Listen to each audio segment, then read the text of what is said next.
Hello students, today we are going to start class 11th NCERT Mathematics Chapter 4 Principle of Mathematical Induction।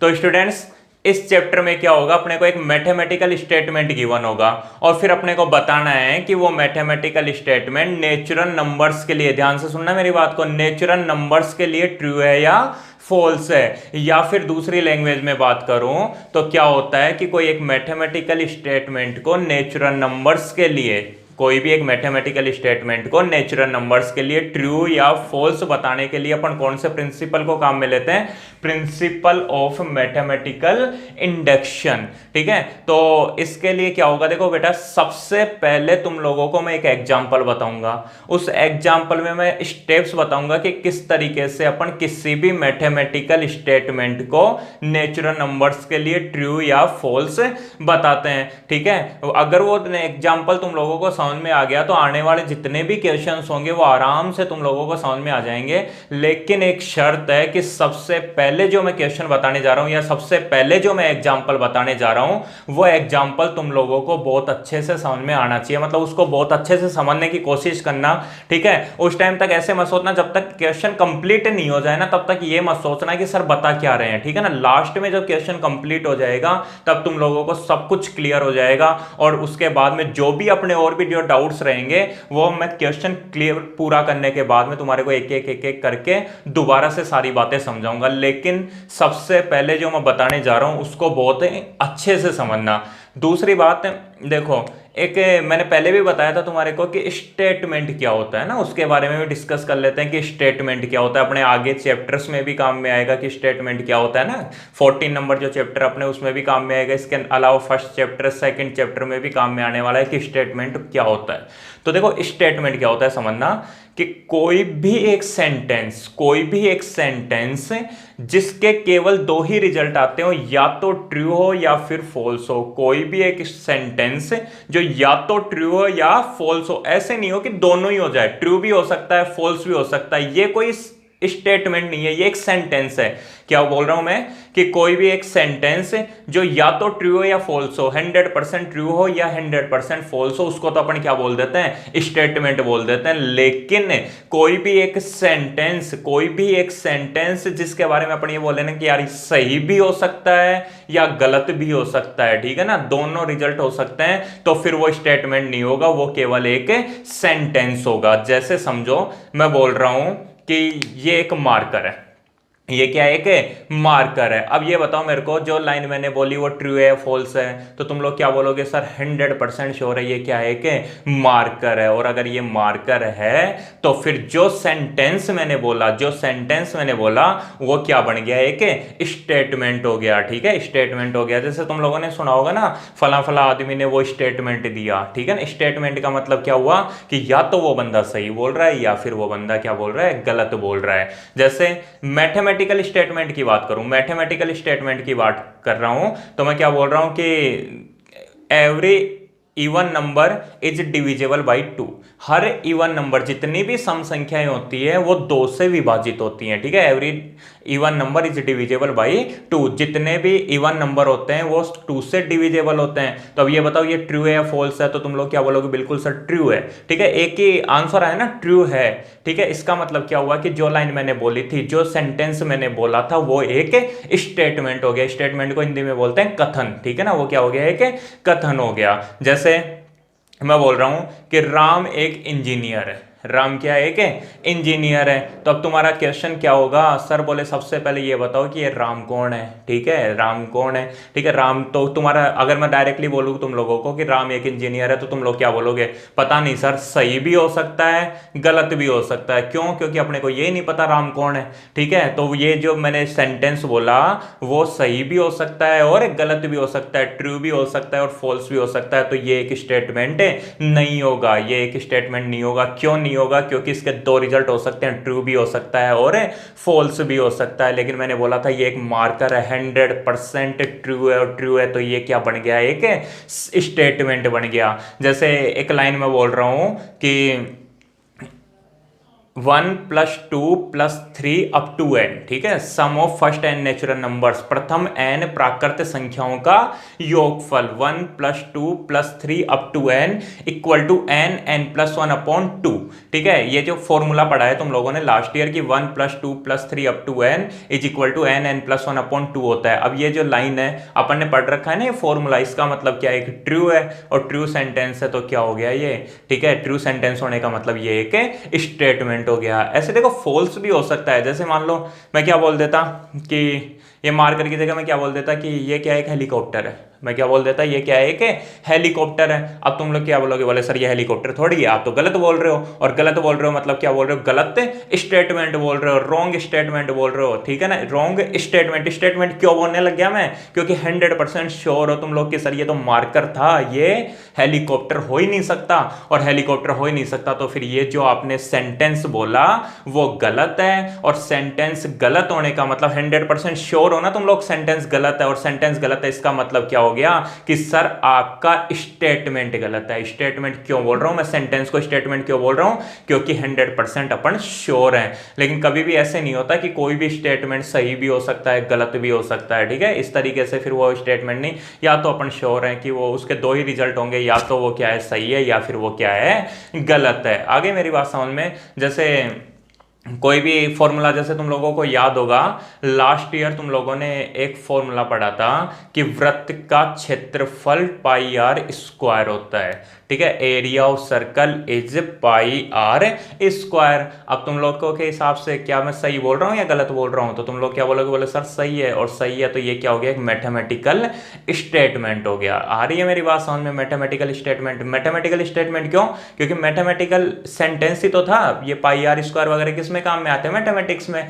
और mathematics में काम में आते हैं। तुम लोगों ने क्या बोला, 100% है, श्योर है, तुम लोग एकदम श्योर थे कि पाई आर स्क्वायर ही होता है वृत्त का क्षेत्रफल, ठीक है ना, एरिया ऑफ सर्कल क्या होता है, पाई आर स्क्वायर। और इसलिए मैं क्या बोल रहा हूं इसको कि ये एक स्टेटमेंट है। आगे मेरे पास में स्टेटमेंट का मतलब क्लियर हो गया ना। स्टेटमेंट का मतलब मैंने क्या बताया, जिसके केवल दो ही रिजल्ट आते हो, या तो ट्रू या फॉल्स, या तो ट्रू या फॉल्स, ठीक है। ऐसे नहीं हो कि सही भी हो सकता है गलत भी हो सकता है, तब तो वो एक सेंटेंस है। अदरवाइज अगर ट्रू और फॉल्स तुम लोगों को पता लग गया तो वो एक स्टेटमेंट होगा।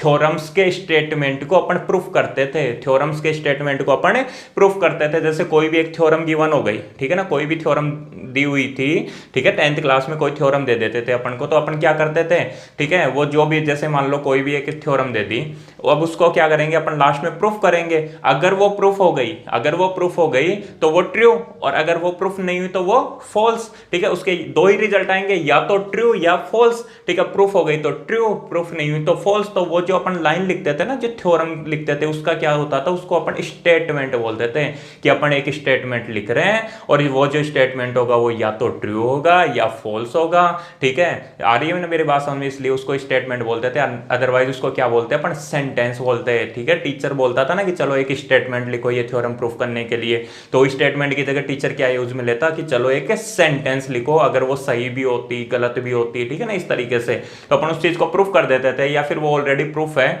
ठीक है, वो बातें सही थी। नॉर्मली अपन ने जो भी स्टेटमेंट पढ़े थे वो नॉर्मली प्रूफ ही हो जाते थे, ठीक है, ठीक है। इसलिए क्या होता था, वो उनको अपन एक स्टेटमेंट बोलते थे। तो स्टेटमेंट का मतलब समझ में आ गया। अब बात करते हैं पर प्रिंसिपल ऑफ मैथमेटिकल इंडक्शन की। तो प्रिंसिपल ऑफ मैथमेटिकल इंडक्शन में देखो, मैं फिर से बोल रहा हूं, जो मैं क्वेश्चन समझाने जा रहा हूं उसको बहुत ही अच्छे से समझना। अगर ये क्वेश्चन समझ में आ गया, बिल्कुल भी स्किप मत करना वीडियो को, ठीक है ना, कंटिन्यू देखना, पूरा देखना, जो जो बातें मैं बोल रहा हूं एक एक बात को ढंग से समझना। अगर फर्स्ट क्वेश्चन जो एग्जाम्पल मैं बता रहा हूँ वो समझ में आ गया तो तुम्हारे लिए आगे बहुत ईजी होने वाला है चैप्टर। और अगर ये समझ में नहीं आया, ये चैप्टर समझ में नहीं आया, तो बहुत मुश्किल हो जाएगी मैथमेटिक्स तुम लोगों के लिए। क्योंकि ये जो प्रिंसिपल ऑफ मैथमेटिकल इंडक्शन है वो अपने 12th क्लास में भी काम में आता है। वहां पे भी कई बार अपने को नेचुरल नंबर्स के लिए प्रूफ करना पड़ता है मैथमेटिकल स्टेटमेंट को। जब भी नेचुरल नंबर्स के लिए प्रूफ करेंगे तो अपन प्रिंसिपल ऑफ मैथमेटिकल इंडक्शन काम में लेंगे। तो ये सारी बातें अभी मैं थोड़ी देर बाद में बताऊंगा, लेकिन उससे पहले मैं एक एग्जाम्पल लिख रहा हूं। उस एग्जाम्पल के अंदर मैं तुम लोगों को इसकी एक बातें या फिर वहां में किस तरीके से प्रूफ करेंगे वो सारी बातें बताऊंगा। तो सबसे पहले देखो एक एग्जाम्पल, मैंने एक एग्जाम्पल लिखा अभी थोड़ी देर पहले बोल रहा था मैं कि sum of first N natural number, sum of first N natural number is N plus one upon two. ये मेरा एक सेंटेंस हो गया या फिर स्टेटमेंट हो गया। मैं क्या बोल रहा हूं कि प्रथम n प्राकृत संख्याओं का योग n प्लस वन बटे दो होता है। Sum of first n natural number is n plus one upon two. और इसको मैथमेटिकल फॉर्म में लिखो तो कैसे लिखूंगा, देखो sum of first n natural number मतलब 1 plus 2 plus 3 plus 4 dot dot dot up to n। ध्यान रखना बीच में कितने डॉट लगाने हैं, 3 ही डॉट लगाने हैं, ठीक है ना। 3 डॉट जो होते हैं ना, 3 डॉट वो किसको डिफाइन करते हैं, वो बताते हैं गोस टू इनफाइनाइट को, ठीक है ना, गोस टू इनफाइनाइट। या फिर वहां इसके बीच में बहुत सारे नंबर्स हैं, इसको डिनोट करेगा क्या, 3 डॉट, ठीक है। अपन क्या करते हैं, जैसे मान लो कोई भी कभी भी अपन सीरीज लिखते हैं तो अपन किस तरीके से लिख देते हैं 1 plus 2 plus 3 dot dot dot dot dot dot dot. ऐसे नहीं करना, केवल कितने डॉट लगाने हैं तुम लोगों को, 3 ही डॉट लगाने। और 3 डॉट किसको डिफाइन करते हैं, ठीक है, 3 डॉट है इनफाइनाइट, गोस टू इनफाइनाइट। आ रही है मेरी बात समझ में। तो मैं क्या बोल रहा हूँ कि 1 plus 2 plus 3 plus 4 up to n equal to n plus 1 upon 2। अगर किसी को ये फॉर्मूला याद नहीं है तो इसको याद कर लेना, ठीक है। Sum of first n natural number is n plus 1 upon 2।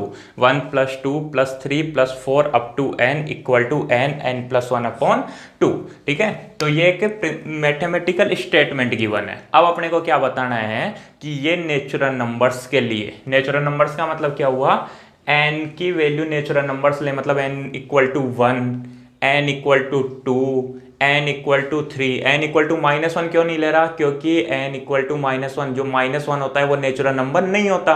n equal to 0 क्यों नहीं ले रहा, क्योंकि 0 भी नेचुरल नंबर नहीं होता। n इक्वल टू 1.5 क्यों नहीं ले रहा, क्योंकि 1.5 भी नेचुरल नंबर नहीं होता। इसको किसके लिए प्रूफ करना है अपने को, नेचुरल नंबर्स के लिए, मतलब n की वैल्यू अपने को नेचुरल नंबर्स लेनी है, 1 2 3 4 5, ठीक है ना। इस तरीके से वैल्यूज लेनी है और फिर ये जो स्टेटमेंट है इसको बताना है कि ये स्टेटमेंट ट्रू है या फॉल्स है, कि वास्तव में sum of n natural numbers, sum of first n natural numbers n plus 1 upon 2 होता है या नहीं होता। प्रथम n प्राकृत संख्याओं का जोड़ n प्लस 1 बटे 2 होता है या नहीं होता, ये अपने को प्रूफ करना है। तो देखो सबसे पहला काम क्या होगा, सबसे पहले जो भी स्टेटमेंट अपने को गिवन है, जो भी स्टेटमेंट अपने को गिवन है उसको अपन मानेंगे Pn।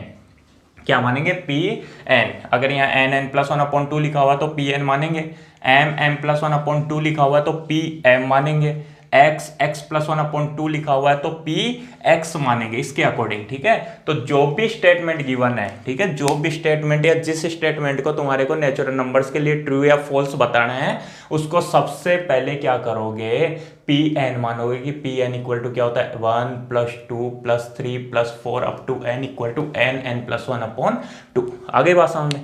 उसके बाद में 3 स्टेप करनी है, ठीक है। कितनी स्टेप्स करनी है तुम लोगों को, 3 स्टेप्स करनी है। और अगर तीनों स्टेप्स को ये जो Pn है, ठीक है ना, Pn का मतलब क्या हो गया, ये जो मैथमेटिकल स्टेटमेंट है उसको क्या बोल रहा हूं मैं, Pn।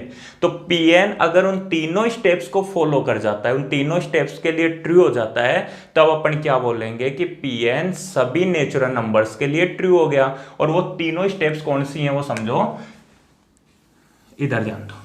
सबसे पहले अपन इसको ट्रू करेंगे n इक्वल टू 1 के लिए। सबसे पहले किसके लिए चेक करेंगे, n इक्वल टू 1 के लिए, कि n इक्वल टू 1 के लिए ये जो मैथमेटिकल स्टेटमेंट है वो ट्रू है या फॉल्स है। किसके लिए चेक करना है, सबसे पहले n इक्वल टू 1 के लिए। मैं फिर से बोल रहा हूं, अभी केवल मेरी बातों को सुनते जाओ, ठीक है ना। ज्यादा ऐसे मत सोचने लग जाना कि सर पता नहीं क्या बता रहे हैं, कितना मुश्किल है, क्या नहीं है, कुछ नहीं है, ठीक है। बस एक एक बात समझते जाओ। क्वेश्चन जब पूरा हो जाएगा उसके बाद में मैं तुम लोगों से बात करूंगा कि तुम लोगों को समझ में आया है या नहीं आया। तो सबसे पहले क्या करना होता है, n इक्वल टू 1 के लिए ट्रू या फॉल्स बताना पड़ता है। सेकेंड स्टेप, ये स्टेप फर्स्ट है।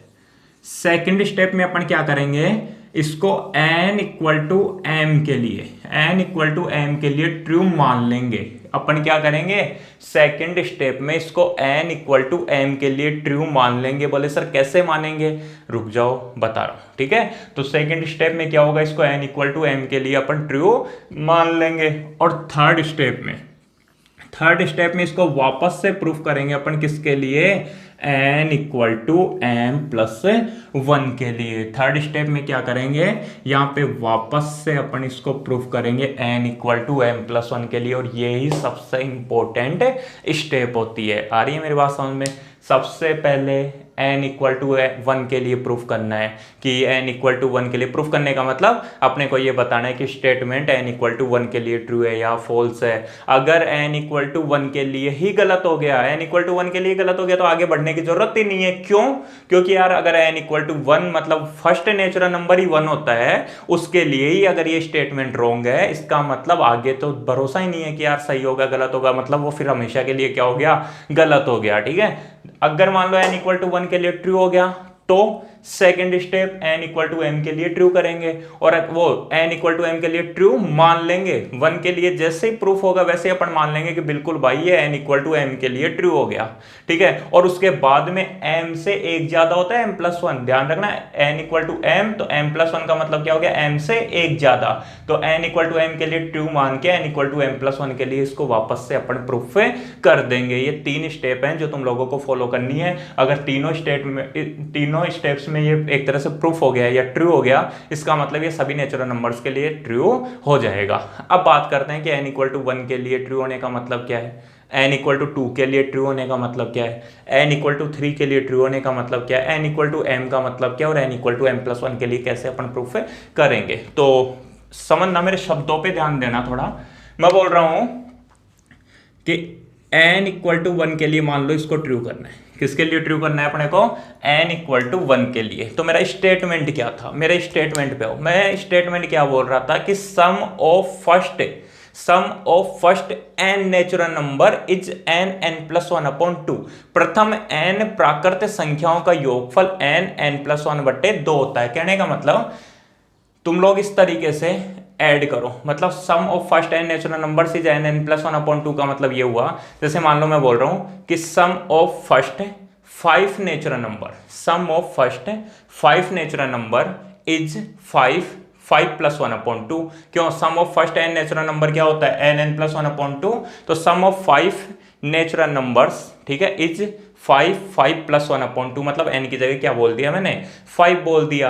कहने का मतलब ये जो फॉर्मूला है वो काम करेगा या नहीं करेगा, ये अपने को चेक करना है। कुल मिला के बात ये है कि ये जो फॉर्मूला है वो हमेशा काम करेगा या नहीं करेगा। जैसे मान लो एक तो अपन सम ऑफ 5 नेचुरल नंबर्स करें, मतलब प्रथम 5 प्राकृत संख्याओं को जोड़ें। तो कैसे जोड़ोगे, सम ऑफ फर्स्ट 5 नेचुरल नंबर्स मतलब 1 प्लस 2 प्लस 3 प्लस 4 प्लस 5, ऐसे ही होगा ना। जैसे यहाँ 4 तक लिखा हुआ है, मान लो यहाँ 5 भी होता, ठीक है, यहाँ 5 भी होता, तो 1 प्लस 2 प्लस 3 प्लस 4 प्लस 5। तो एक तो ऐसे ऐड करो कि 1 प्लस 2 कितना होता है 3 प्लस 3 कितना होता है 6 प्लस 4 कितना होता है 10 प्लस 5 कितना होता है 15। मतलब sum of first 5 natural number is 15। ये तो अपन ने कैसे बोला, वैसे नॉर्मली ऐड करके जैसे अपने को ऐड करना आता है, ठीक है ना, उसी तरीके से।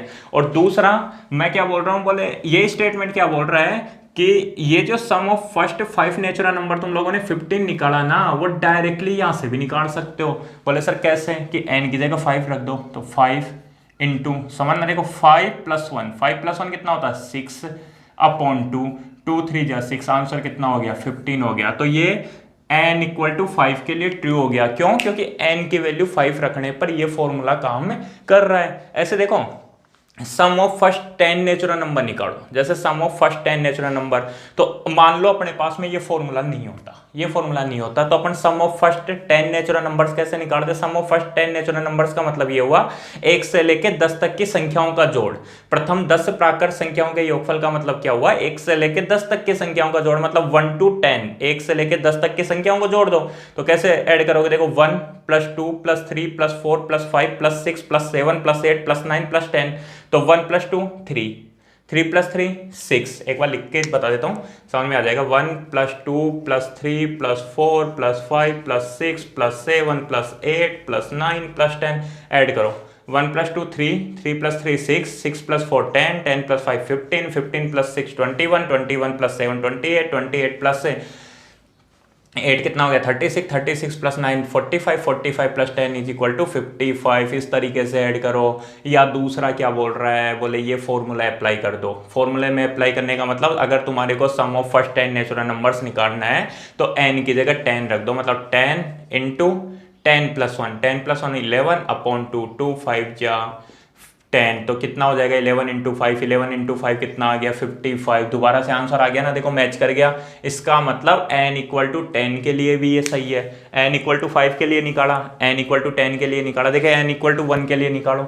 n इक्वल टू 1 का मतलब क्या हुआ कि sum of first 1 natural number. तो जब भी n इक्वल टू 1 के लिए प्रूफ करना होगा तो LHS से फर्स्ट स्टेप 1, ठीक है, यहां से 1 हो गया। और RHS का मतलब ये जो फॉर्मूला है उसमें n इक्वल टू 1 रखो, देखिए आंसर 1 ही आता है क्या, तो 1 इंटू 1 प्लस 1, 1 प्लस 1 कितना हो गया 2 अपॉन 2, तो 2 से 2 कैंसिल हो जाएगा, कितना आ जाएगा 1 हो जाएगा। मतलब sum of first 1 natural number is 1। अरे बिल्कुल यार, प्रथम पहला जो नेचुरल नंबर होता है उसका जोड़ एक ही तो होगा, ठीक है, इधर से लोगे तो भी एक और इधर से लोगे तो भी इसमें रखोगे तो भी एक, मतलब n इक्वल टू 1 के लिए भी फॉर्मूला काम में कर रहा है, ठीक है। n इक्वल टू 2 के लिए चेक करो, n इक्वल टू 2 का मतलब ये हुआ sum of first 2 natural numbers. तो सबसे पहले देखो यार, फर्स्ट 2 नेचुरल नंबर्स कौन से होते हैं, 1 और 2, 1 और 2, और उनका सम करो 1 प्लस 2, 1 प्लस 2 कितना हो गया 3। पहले दो प्राकृतिक संख्याएं कौन सी हो गई, 1 और 2, और 1 और 2 को जोड़ोगे तो 1 और 2 कितना हो गया 3, तो ऐसे तो कितना हो रहा है 3। मतलब देखो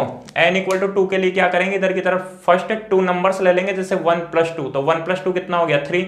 अब चेक करो कि यार n इक्वल टू 2 रखने पर ये फॉर्मूला काम कर रहा है क्या, तो n की जगह 2 रखोगे तो 2 इंटू 2 प्लस 1 कितना हो गया 3 अपॉन 2, 2 से 2 कैंसिल करोगे तो 3, वैसे जोड़ोगे तो भी 3 आएगा, ऐसे जोड़ोगे तो भी 3 आएगा। इसका मतलब n इक्वल टू 2 के लिए ये फॉर्मूला काम में कर रहा है। ऐसे n equal to 7, n equal to 7 का मतलब क्या हुआ, sum of first 7 natural number, sum of, मान लो मैंने बोल दिया तुम लोगों को कि यार sum of first 7 natural numbers find करो, ठीक है ना। प्रथम 7 प्राकृत संख्याओं का जोड़ बताओ, तो तुम लोग क्या सोचोगे, मान लो तुम्हारे को ये फॉर्मूला नहीं पता था तो तुम लोग क्या सोचोगे कि सन ने क्या बोला, सम ऑफ फर्स्ट 7 नेचुरल नंबर। तो सबसे पहले अपन 7 नेचुरल नंबर्स लिख देते हैं, 1 2 3 4 5 6 7, और इनका सम मतलब जोड़, ये लो, इनका आंसर निकाल दो, वही आंसर है। तो क्या होगा 1 प्लस 2 3, 3 6 4 10 15 21 28, बोले सर 28 होता है। लेकिन मान लो ये फॉर्मूला तुम लोगों को पता था, तो फॉर्मूले से कैसे निकालोगे कि n sum of first 7 natural numbers बोल रहे हैं, मतलब n की वैल्यू कितनी बोल रहे हैं सर 7, तो यहाँ n की जगह 7 रखो, 7 इंटू 7 प्लस 1 का मतलब 8 अपॉन 2, 2 4 जा 8, 7 4 जा 28 हो गया। आ गई बात समझ में, मतलब फॉर्मूला काम कर रहा है किसके लिए, n इक्वल टू 7 के लिए। लेकिन क्या भरोसा, क्या भरोसा, बोले सर ये फॉर्मूला n इक्वल टू 10 पे भी काम कर रहा है, 11 पे भी काम कर रहा है, 12 पे भी काम कर रहा है। मैं तुम लोगों को बोलूं क्या ये n इक्वल टू 100 पे भी काम करेगा क्या, n इक्वल टू 100 पे भी ये स्टेटमेंट ट्रू होगा क्या, तो तुम लोग क्या करोगे, क्या n इक्वल टू 100 तक के नंबर्स को ऐड करने बैठोगे क्या, कि यार सबसे पहले चेक कर लेते हैं, बोले सर अभी लो थोड़ी देर में चेक करके बता देते हैं कि 1 प्लस 2 प्लस 3 प्लस 4 प्लस 5 ऐसे 100 तक ऐड करो, और उसके बाद में n इक्वल टू 100 रख के चेक करके बताओ कि यार दोनों आंसर मैच हो गए, मतलब LHS और RHS इक्वल आ गया। इसका मतलब तो n इक्वल टू 100 तक काम कर रहा है, वरना नहीं कर रहा। आ रही यही बात समझ में आ रही है मेरी बात है। तो यार n इक्वल टू 100, मान लो n इक्वल टू 100 तक भी तुम लोगों ने चेक कर लिया, तो मैं बोलूं कि यार क्या 1000 पे भी ये काम करेगा क्या, मतलब प्रथम 1000 संख्याओं का योगफल तुम लोगों को निकालना हो तो क्या तुम लोग जोड़ने थोड़ी बैठोगे कि यार 1 से लेके 1000 तक की संख्याओं को जोड़ देंगे और उसके बाद में इस फॉर्मूले में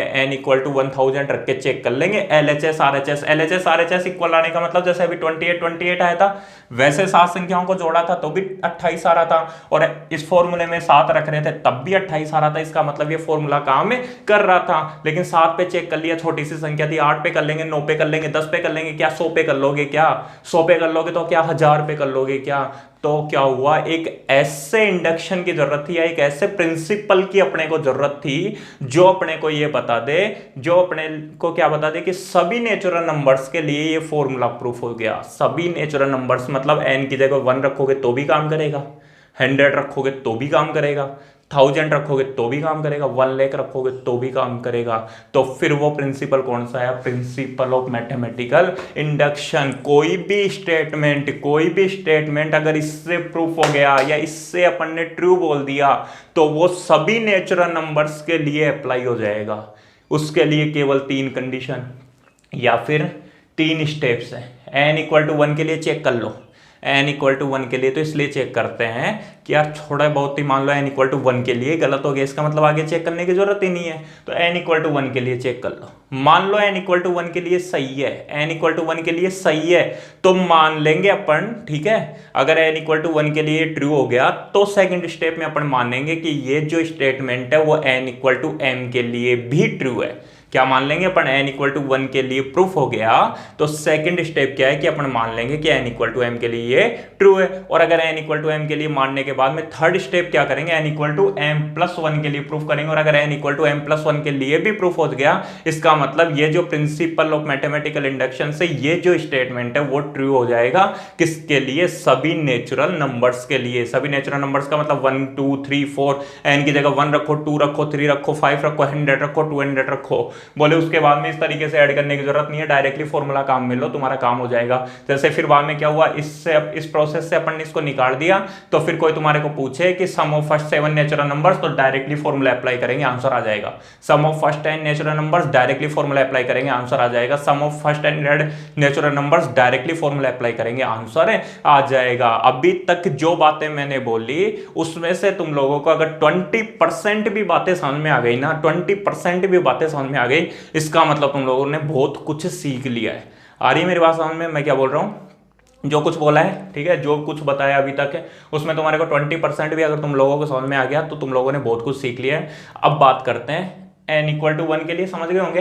जैसे n इक्वल टू 1 के लिए तुम लोगों को कभी भी ट्रू करना हो तो क्या करोगे, इधर से LHS 1 लेंगे और इधर भी n की जगह 1 रखेंगे। मान लो n इक्वल टू 2 के लिए प्रूफ करना हो, n इक्वल टू 2 का मतलब क्या हुआ, sum of first 2 natural numbers, sum of first 2 natural numbers, तो sum of first 2 natural numbers मतलब इन दोनों को ले लेंगे। n इक्वल टू 3 के लिए प्रूफ करना हो तो इन तीनों को ले लेंगे। n इक्वल टू 4 के लिए प्रूफ करना हो तो इन चारों को ले लेंगे। और n इक्वल टू m के लिए प्रूफ करना हो तो इधर से m को ले लेंगे। जैसे 1 के लिए तो एक पद, एक टर्म, ठीक है, 2 के लिए 2, 3 के लिए 3 तक, 4 के लिए 4 तक और m के लिए m तक। आ रही है बात समझ में? इधर 1 लेंगे तो इधर n की जगह 1 रखेंगे, फर्स्ट 2 लेंगे तो इधर n की जगह 2 रखेंगे, 3 लेंगे तो इधर 3 रखेंगे, 4 लेंगे तो इधर 4 रख देंगे, 5 लेंगे तो इधर 5 रख देंगे और इस तरीके से अपने सोल्व कर देंगे। लेकिन अपने को 1 2 3 4 5 इतने के लिए नहीं करना, केवल किसके लिए करना है, n equal to 1, n equal to m और n equal to m plus 1। आ रही है बात समझ में? तो अब देखो, अब क्वेश्चन सोल्व करते हैं अपन, ठीक है। तीनों स्टेप्स बताता हूं कि तीनों स्टेप्स कैसे सोल्व अपने को करनी है। हाँ तो स्टूडेंट्स, अपने पास में एक स्टेटमेंट गिवन है 1 + 2 + 3 + 4 up to n equal to n + 1/2। मतलब sum of first n natural numbers is n + 1/2। प्रथम n प्राकृत संख्याओं का योग n + 1/2 होता है। और अपन ने इसको अभी सीखा था कि कैसे n = 1 के लिए इसको ट्रू करेंगे, n = 2 के लिए कैसे ट्रू करेंगे, n = 3 के लिए कैसे ट्रू करेंगे। जैसे n = 2 के लिए ट्रू करने का मतलब क्या हुआ, sum of first 2 natural number is 2 + 1/2। अब ये बात सही है या गलत है? तो क्या होगा, देखिए सम ऑफ फर्स्ट 2 नेचुरल नंबर्स मतलब 1 + 2। अब 1 + 2 तो 3 होता है। Sum of first 2 natural number मतलब 2 नेचुरल नंबर 1 और 2, और 1 और 2 कितना हो गया, 3। और इधर भी n की जगह 2 रखोगे तो क्या आएगा, 3 आ जाएगा अपने पास में। इसका मतलब n = 2 के लिए Pn ट्रू है। Pn क्यों बोल रहा हूँ, क्योंकि इस पूरे स्टेटमेंट को मैंने क्या मान लिया, Pn मान लिया। ये मैंने बताया था कि सबसे पहले जिस स्टेटमेंट को तुम्हारे को ट्रू या फॉल्स बताना है उसको अपन Pn मान लेंगे। आ गई बात समझ में? अब इस एग्जांपल के थ्रू मैं आप लोगों को ये पूरा प्रिंसिपल ऑफ मैथमेटिकल इंडक्शन का पार्ट फर्स्ट समझाने जा रहा हूँ। कहने का मतलब ये हुआ कि अगर तुम लोगों को ये समझ में आ जाएगा तो तुम लोगों को बहुत अच्छे से और बहुत कुछ समझ में आने वाला है। तो सबसे पहले क्या करते हैं, मैंने क्या बताया, किसी भी स्टेटमेंट को प्रिंसिपल ऑफ मैथमेटिकल इंडक्शन से ट्रू या फॉल्स बताने के लिए सबसे पहले उसको n = 1 के लिए ट्रू या फॉल्स बताते हैं कि n = 1 के लिए ये ट्रू है है या नहीं है। मान लो n इक्वल टू 1 के लिए ही ट्रू नहीं है तो फिर आगे नेचुरल नंबर्स के लिए तो ट्रू होगा ही नहीं। मतलब सभी नेचुरल नंबर्स के लिए अपन इसको ट्रू थोड़ी बोल सकते हैं जब 1 के लिए ट्रू नहीं है तो। ठीक है, अगर मान लो 1 के लिए प्रूफ हो गया या 1 के लिए ट्रू हो गया तो सेकंड स्टेप क्या होती है कि अपन मान लेते हैं कि n इक्वल टू m के लिए ये ट्रू है। सेकंड स्टेप में ध्यान रखना, प्रूफ नहीं करना होता, n इक्वल टू m के लिए अपन ट्रू मान लेंगे और n इक्वल टू m के लिए ट्रू मानने के बाद में क्या होगा, थर्ड स्टेप में अपन n equal to m plus 1 के लिए इसको ट्रू या फॉल्स बता देंगे। तो एक एक स्टेप यहां समझा रहा हूं। देखो फर्स्ट स्टेप क्या है, स्टेप फर्स्ट स्टेप में क्या होगा, किसके लिए ट्रू करते हैं अपन, n इक्वल टू 1 के लिए, for n equal to 1। Hindi medium में क्या लिखोगे, n बराबर 1 के लिए।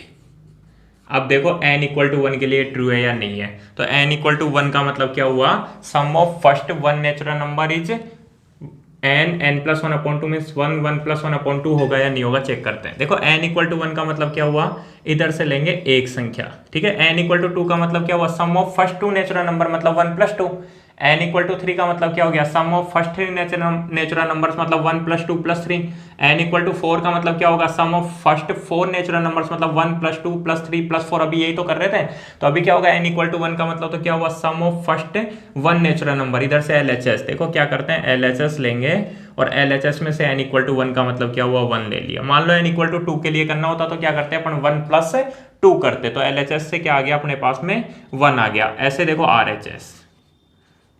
RHS का मतलब इस फॉर्मूले से। अब इसमें n इक्वल टू 1 के लिए ट्रू या फॉल्स करने का मतलब क्या हुआ कि यहाँ पे n की जगह 1 लिख दो। ठीक है, तो n की जगह 1 रखोगे तो क्या आएगा, देखो n की जगह 1, फिर n प्लस 1, n प्लस 1 का मतलब 1 प्लस 1 और अपॉन 2, फिर क्या होगा, देखो 1 इंटू 1 प्लस 1 कितना होता है 2 और अपॉन में 2 हो गया और 2 कैंसिल हो गया तो कितना बच गया, 1 हो गया। मतलब LHS और RHS इक्वल आ गए, LHS इक्वल टू RHS। और अगर LHS RHS इक्वल है इसका मतलब क्या हुआ, PN is true for n equal to 1। Hindi medium में क्या लिखेंगे, इसलिए PN n बराबर 1 के लिए सत्य है ना। n इक्वल टू 1 के लिए तो ट्रू हो गया, क्यों, क्योंकि n इक्वल टू 1 के लिए फॉर्मूला अप्लाई हो रहा है। इसका मतलब अपन ने फर्स्ट स्टेप कंप्लीट कर ली। बिल्कुल n इक्वल टू 1 के लिए ये स्टेटमेंट ट्रू है। उसके बाद देखो सेकंड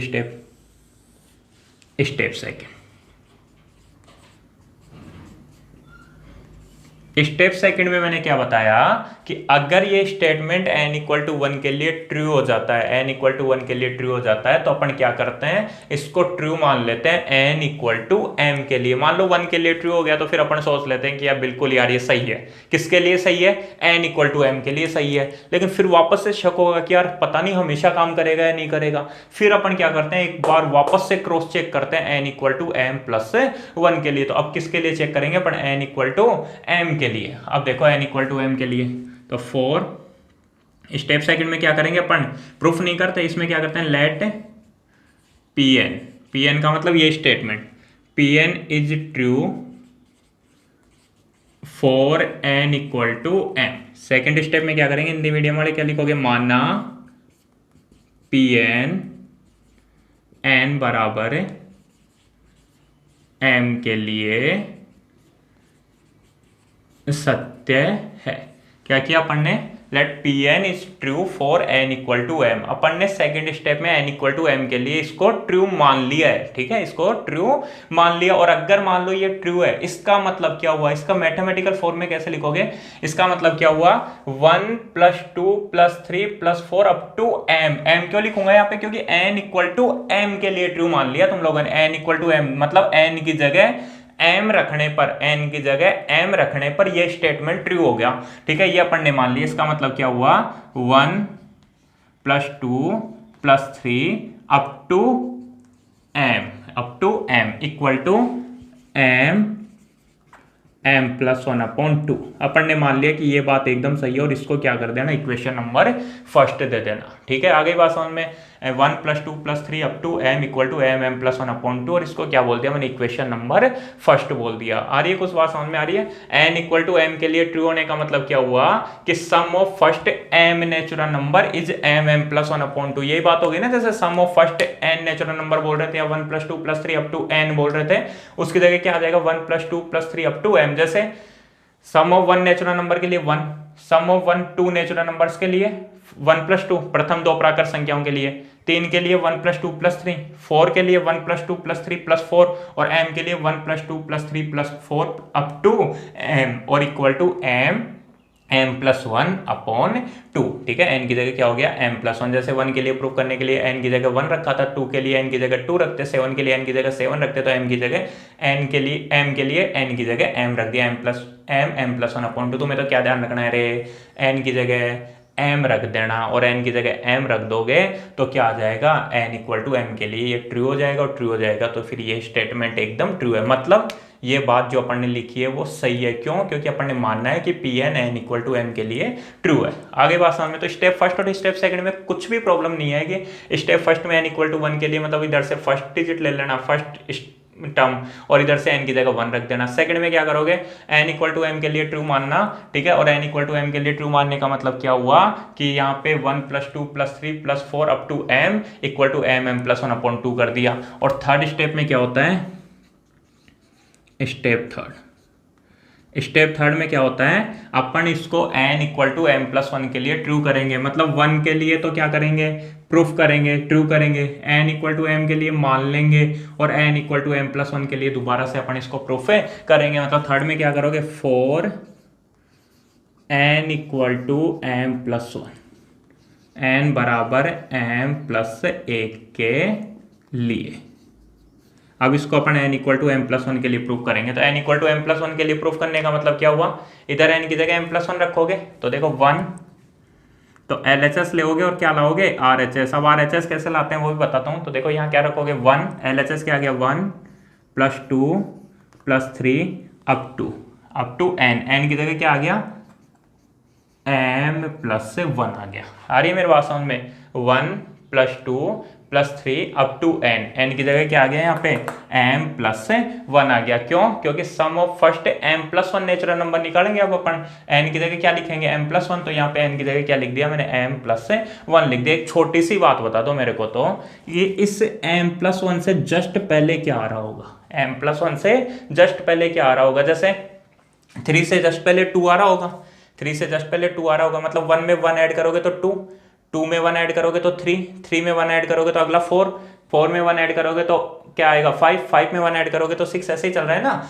1 में 1 ऐड किया 2, 2 में 1 ऐड किया 3, 3 में 1 ऐड किया 4, 4 में 1 ऐड करोगे 5, और ऐसे ही यहाँ पे m में 1 ऐड करने पर ही तो m+1 आएगा। मतलब इससे जस्ट पहले क्या होगा, m होगा। ये बात जो मैंने लिखी है वो सही लिखी है नहीं, ठीक है, कि 1+2+3 अप टू m आएगा और उसके बाद ही m+1 आएगा। मतलब चलना तो कहाँ से 1 से लेके m+1 तक है, लेकिन उससे पहले, उससे जस्ट पहले क्या आएगा यहाँ पे m आएगा। m+1 से जस्ट पहले क्या होगा, m होगा। जैसे 3 से जस्ट पहले 2 होगा, 2 से जस्ट पहले 1 होगा, 3 में से 1 कम कर दोगे तो 2 आ जाएगा, ठीक है, 2 में से 1 कम कर दोगे तो 1 आ जाएगा, और m+1 में से 1 कम कर दोगे तो m आ जाएगा। तो यहाँ पे क्या आएगा, m आएगा। अब अपने को क्या, देखो LHS ले लिया, और LHS से अब RHS प्रूफ करना है। अब n इक्वल टू m+1 के लिए प्रूफ करने का मतलब ये हुआ कि जहां जहां n है वहां m+1 आ गया ना, तो ये स्टेटमेंट प्रूफ हो जाएगा। इससे अपने को सोल्व करना है, और क्या करना है कि जहां जहां n है वहां अपने को m+1 लाना है, ठीक है। तो देखो n इक्वल टू m+1 के लिए RHS आने का मतलब ये हुआ, इसको देखो अलग से लिख लेना शुरू में ही, कि जहां जहां n है ना इसमें वहां m+1 आ जाए। मतलब n लिखा हुआ है तो n की जगह क्या आ जाए, m+1 आ जाए। यहाँ पे n लिखा हुआ है तो इस n की जगह क्या आ जाए, m+1 आ जाए। फिर +1 तो +1 और अपॉन में 2।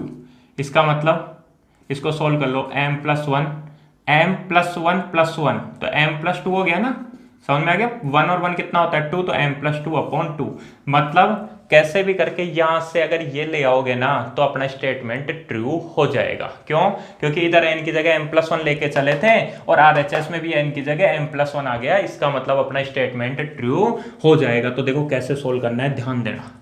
सबसे पहले मैं एक लाइन बोल रहा हूं कि यहां से लेके यहां तक की वैल्यू तुम्हारे को पता है, 1 + 2 + 3 अप टू m, इसकी वैल्यू तुम लोगों को पता है। बोले सर कैसे पता है? देखो ना ऊपर इक्वेशन नंबर फर्स्ट में क्या लिख रखा है, 1 + 2 + 3 up to m is equal to क्या, m + 1 अपॉन 2। तो मैं लिख सकता हूँ ना 1 + 2 + 3 अप टू m, इसकी जगह क्या लिख सकता हूँ, m + 1 अपॉन 2। तो मैंने क्या किया, यहां से यही करना होगा तुम लोगों को, m तक की वैल्यू तो यहां से उठा के रखनी होगी, जैसे m फिर m + 1 अपॉन 2 रख दिया, और उसके बाद में क्या बच गया, प्लस से m + 1। एक एक बात ध्यान से सुनना।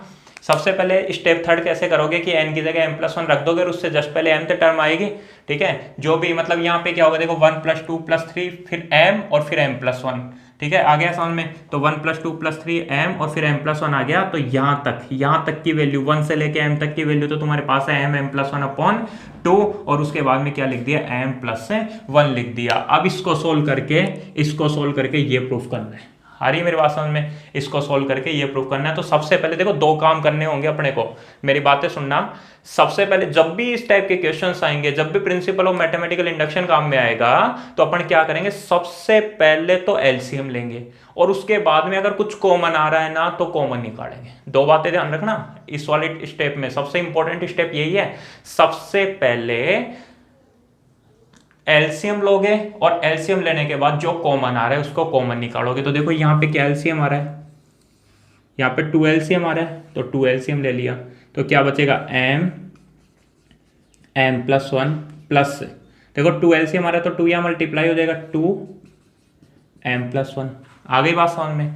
उसके बाद देखो ऊपर देखो कुछ कॉमन आ रहा है क्या, तो क्या कॉमन आ रहा है, m + 1 कॉमन आ रहा है। इसमें भी m + 1 और इसमें भी m + 1 है, तो m + 1 कॉमन आ जाएगा, और क्या बच जाएगा, m + 2 बच जाएगा, और अपॉन में कितना हो गया, 2 हो गया। m + 1 कॉमन आ गया, क्या बचा, m + 2 बच गया, और अपॉन में क्या आ गया, 2 आ गया। इसका मतलब क्या हो गया, m + 1 m + 2 अपॉन 2। चेक कर लो, ये लाइन आ गई ना, लेकिन यहीं पे नहीं छोड़ना, इसके बाद में इसको ये लिखना है, ठीक है। यहां से यहां पे पहुंचना है तुम्हारे को, ठीक है। तो देखो कैसे, m + 1 को तो m + 1, उसके बाद m + 2 को लिख सकता हूं ना m + 1 + 1, m + 2 की जगह क्या लिख दिया, m + 1 + 1, और अपॉन में 2 लिख दिया। आ गई बात समझ में? इसका मतलब ये प्रूफ हुआ है नहीं हुआ तो चेक कर लो। जहां जहां n था वहां इसमें m + 1 आ गया। एलएचएस में क्या करे थे अपन ने, n यहाँ पे क्या लेके चले थे, m + 1 लेके चले थे, ठीक है। मतलब 1 + 2 + 3 + 4 अप टू n की जगह क्या लेके चले थे, m + 1। और आरएचएस में भी चेक करो, n की जगह m + 1 आ गया। देखो n लिखा हुआ था, m + 1 आ गया, फिर n लिखा हुआ था, m + 1 + 1 अपॉन 2। इसका मतलब एलएचएस में n = m + 1 लेके चले थे, और आरएचएस में भी n = m + 1 आ गया, ठीक है। यहां से पहले चेक कर लेना इसको, ये रफ काम है ध्यान रखना, लेकिन इससे पहले ही पता लग जाएगा अपने को प्रूफ क्या करना है, और तभी क्वेश्चन सॉल्व होगा। तो इस तरीके से ये सॉल्यूशन हो गया। लास्ट में देखो क्या लिखना है, ध्यान से समझना, यहां लिख देता हूं।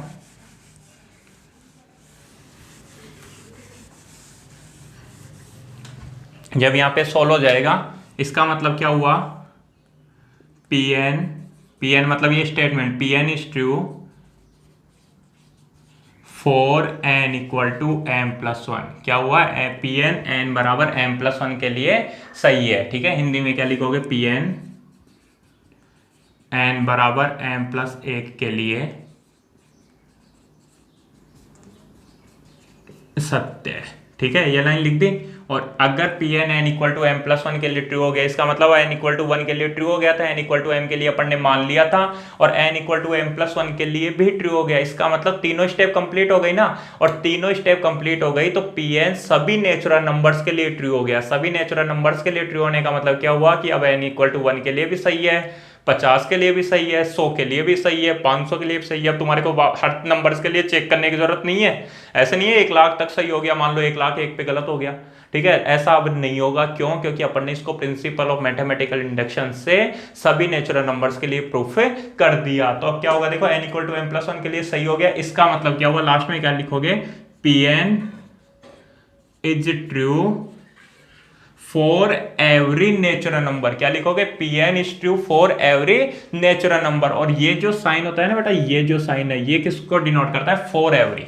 किसको डिनोट करता है, for every n belongs to n। ये मैंने क्या लिखा, ठीक है। लिखने को तो मैं ऐसे भी लिख सकता था, Pn is true for every natural number, लेकिन देखो इसको समझो ये क्या लिखा हुआ है मैंने। देखो Pn इज ट्रू, इसका मतलब होता है फॉर एवरी, लिख देना for every n, her n के लिए ट्रू है। लेकिन कौन से n, मतलब हर n के लिए ट्रू है, n की कोई भी वैल्यू रखो उसके लिए ट्रू होगा। लेकिन कौन से n, जो बिलोंग करते हो नेचुरल नंबर्स के लिए। ये जो साइन लिखा है ना मैंने, ई लिखा है इस तरीके से, ये जो ई, इसको बोलते हैं बिलोंग्स टू, बिलोंग्स टू। तो हर n जो किससे बिलोंग करता हो, कैपिटल एन, और कैपिटल एन एक साइन होता है जो किसको डिनोट करता है, नेचुरल नंबर्स को। नेचुरल नंबर्स का जो सेट होता है ना, नेचुरल नंबर्स जो होते हैं उसको एन से डिनोट करते हैं, ऐसे एन से। तो इसका मतलब समझना कि Pn सही है, किसके लिए ट्रू है, फॉर एवरी एन, हर एन के लिए सही है। लेकिन हर एन का मतलब तो ये हुआ कि -1 के लिए भी सही है, -2 के लिए भी सही है, 0 के लिए भी सही है, 1.5 के लिए भी सही है, 2.5 के लिए भी सही है।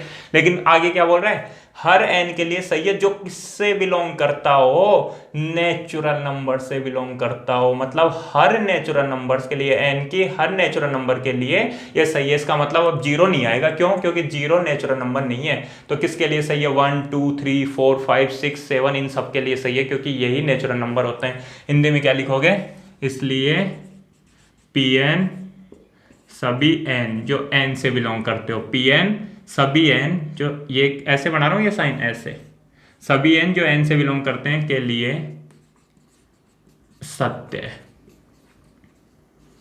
आगे बात समझ में, Pn is true for every n belongs to natural number. ठीक है, Pn सभी नेचुरल नंबर्स के लिए सही है, या फिर इसको बोलते हैं वेयर भी बोल सकते हैं। Pn इज ट्रू, Pn सही है कहाँ, जब n नेचुरल नंबर से बिलोंग करता हो। आ रही है मेरी बात समझ में, Pn n belongs to n के लिए सत्य है। इस साइन को क्या बोलते हैं, बिलोंग्स टू। ठीक है, n बिलोंग्स टू n का मतलब ये हुआ कि n के मान नेचुरल नंबर है। जैसे मान लो यहाँ पे क्या लिखा होता है, n बिलोंग्स टू w का मतलब वोल नंबर, तो वोल नंबर में 0 भी आता है। ठीक है, अगर ये बातें तो पता होंगे ना, 9th क्लास के अंदर सेकंड चैप्टर था तुम लोगों के पास में। ठीक है, और नहीं पता तो कोई नहीं, अपन बाद में बता दूंगा मैं। तो n बिलोंग्स टू n, ये सारी चीजें ना, ये जो साइन वगैरह सब बता रहा हूँ, ये अपने फर्स्ट चैप्टर में है, तो मैं वहां पे तुम लोगों को अच्छे से बताऊंगा। लेकिन अभी क्यों बता रहा हूँ, क्योंकि फिर जब अपन वो चैप्टर पढ़ेंगे तो अपने को थोड़ा ईजी लगेगा। तो ये क्वेश्चन तुम लोगों को समझ में आ गया होगा।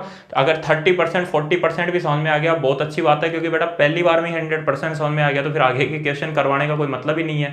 लेकिन अगर तुम लोगों को थोड़ा बहुत भी समझ में आ गया ना, केवल इतना सा पता चल गया कि यार करना क्या है बेटा, n = 1 के लिए प्रूफ करना है, n = m के लिए मानना है, और n = m+1 के लिए दोबारा प्रूफ करना है। n = m+1 के लिए कैसे प्रूफ होगा, कि जहां जहां n है क्वेश्चन में वहां m+1 आ गया ना।